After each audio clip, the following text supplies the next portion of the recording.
will never know just how much God has held back from destroying our lives. We feel like our lives are uneventful, but it is God who holds back the very event that could shatter it. You see, we live like the stability in our lives is self-engineered.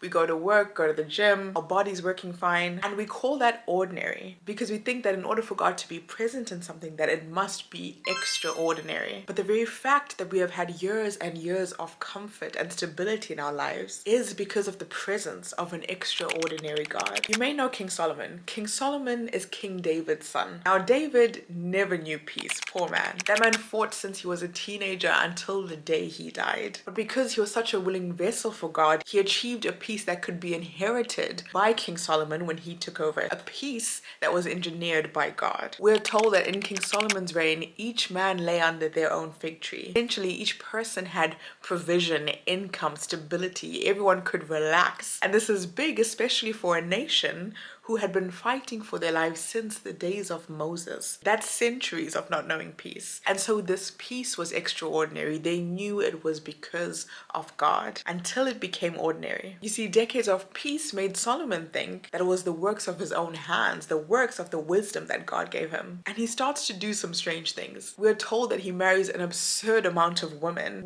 who were princesses. Now, politically speaking, marrying a bunch of princesses, i.e. the daughters of other leaders in the surrounding nations, might seem smart to you because that's how allegiances are formed. Essentially, if Solomon ever had troubles, he could call on 600 father-in-laws to come to his defense. Now that seems smart, but what Solomon is actually doing is actively walking away from the word of God. Another weird thing that Solomon does is he starts to accumulate chariots and war horses, and he builds these massive gold shields to show people that we are conquerors. But Solomon never won a single battle in his life. He never had to fight one. So he conquered nothing. He's putting on a performance of victory, but the victory was never his. And again, these tactics make sense to man. It makes sense to strike fear in the heart of the enemy before the enemy has a chance to attack. Hello? But what Solomon doesn't realize is it is God who prevented attack. You see, the enemies didn't actually disappear. They weren't completely destroyed. What we learn a bit later is that they were waiting this whole time. For example, there was one man who was David's enemy, who was defeated, yes, but he was harboring resentment